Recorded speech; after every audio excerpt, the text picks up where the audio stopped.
Penelope in London, and what I'm doing is just showing you the chart of today, and I'm not going to go too deep into it, but I wanted to explain something called the balsamic phase. In evolutionary astrology, we have, there are phases in astrology. There are phases like the phases of the moon.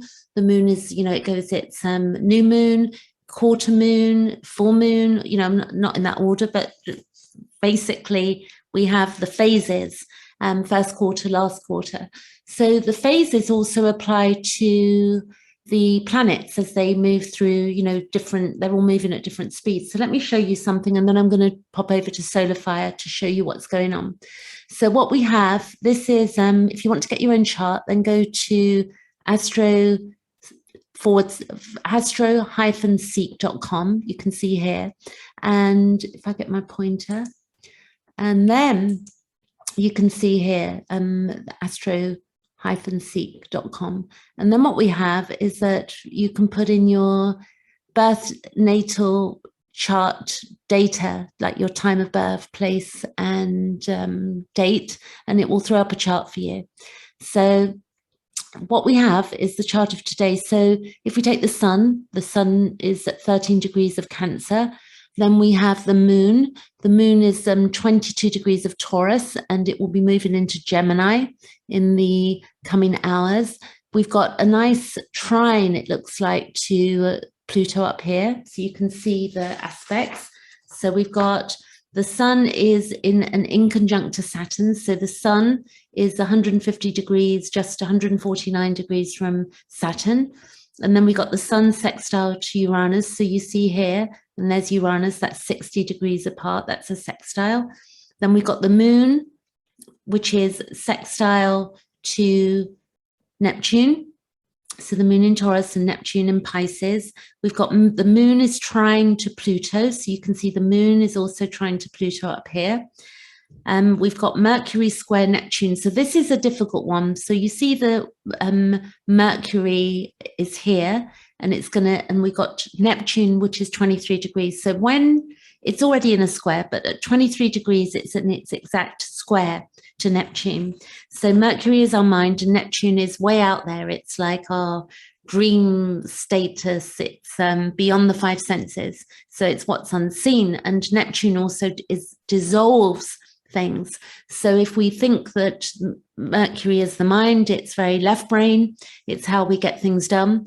So it can be very confusing with Mercury in a square, the tension of, wanting to think straight and maybe not being able to think straight, or confusing messages, or looking, to, people saying one thing and then something else happening. We're probably going to see a lot of that over the next week. I mean, if we look at the local news, depending on what country we're in, we're seeing rules, played around with, and in part that is the rules that when we got Saturn, and that Saturn is in a square to Uranus, and with this going on, it means that we've got breaking free of limitations, which is Taurus, which is our inner needs in Taurus, and that can be to do with our food and our inner resources. And it's also to do with farming, it's to do with agriculture, Taurus. It's also to do with our inner needs and our five senses, Taurus, beauty as well.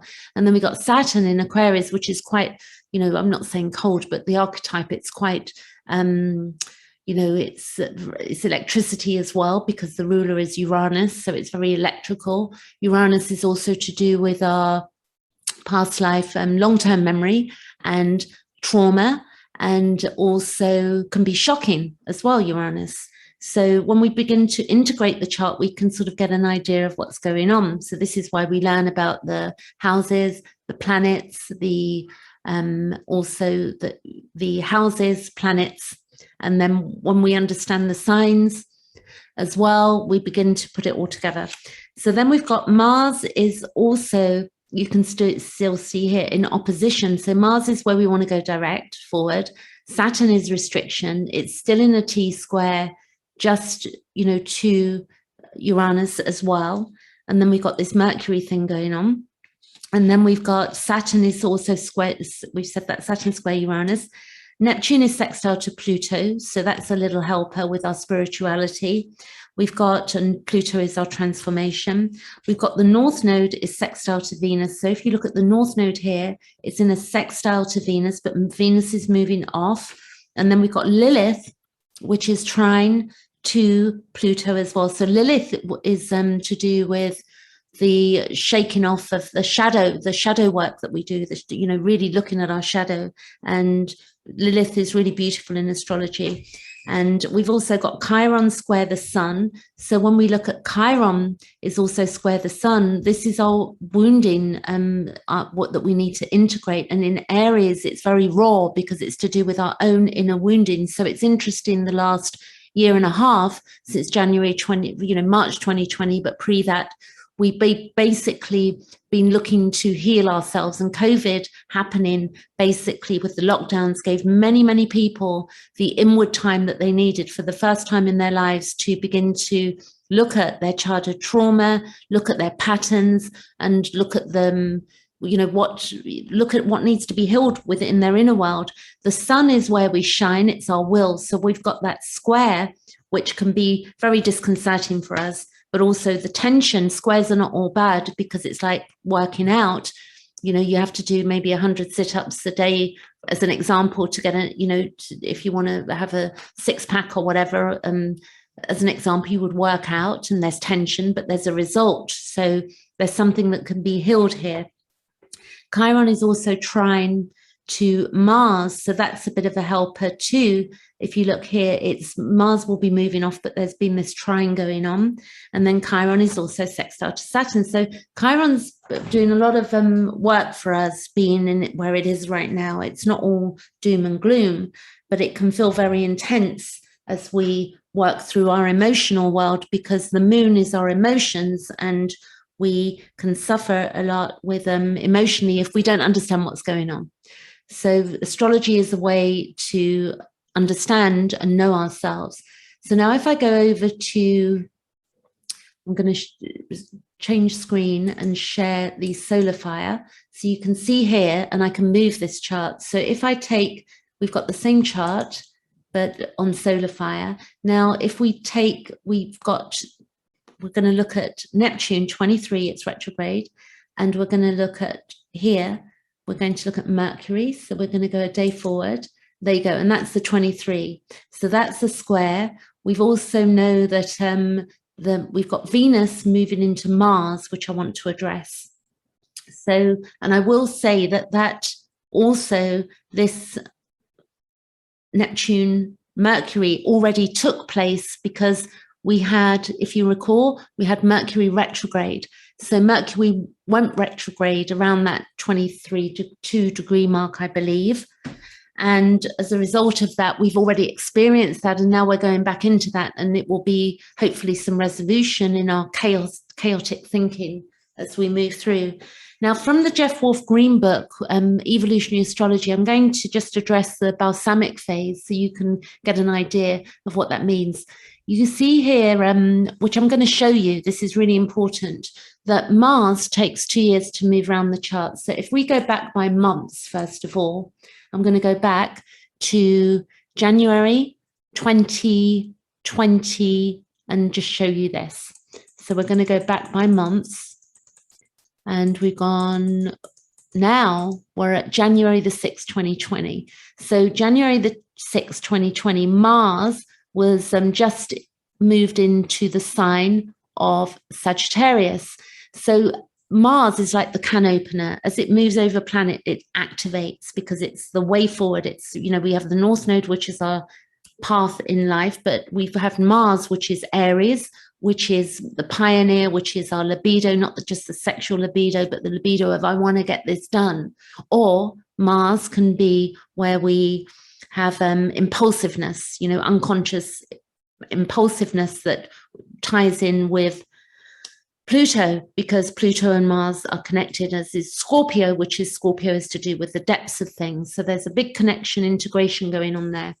So if you look at that Mars, and then you're going to see that before, as we've headed into lockdown. So we're just going to go Mars. We're going to go, this is the 6th of January. So let's go to 6th of February. So the 6th of February, Mars was just about to move over the south node, then it would have gone over Jupiter, Pluto, and Saturn. So let's take this by days now, 6th of February. So watch Mars, what it does. And remember, we can see that as you're watching it move, so Mars is moving 6 degrees. There you go. It went over the south node, which is past. Then it will go over Jupiter. I'm going to speed this up. Then it will go, we'll look at the dates here when it conjuncted Jupiter, Mars, Jupiter. So this was the 19th of March. So at that point, we were already in the lockdowns, okay? Then it went over Jupiter, which is an expansion. So Mars and impulsiveness also, and wanting to move Jupiter. Then it went over Pluto, and that was the 23rd of March. Again, we knew what was going on in 2020. And then it went over Saturn. So as that happened from April 2020 until now, we're going to go by months ahead, months. So watch this, May, June. And so in June, we had the Floyd thing, May, June.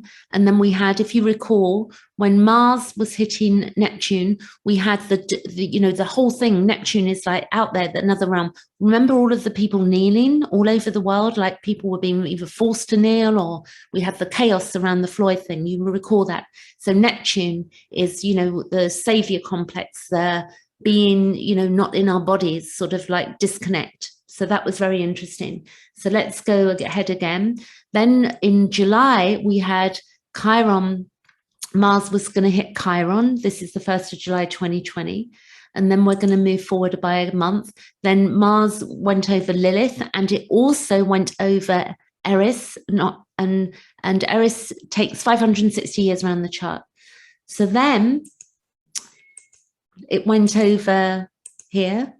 We're going to take it up to just here, actually. Then it went over, it would have begun in January, it would have gone over the sign of Uranus, the planet Uranus. So then it went over Uranus. And then we're at February the 1st here. And then we're going to go March the 1st. And then it went over the North Node on the 1st of, around the beginning of April.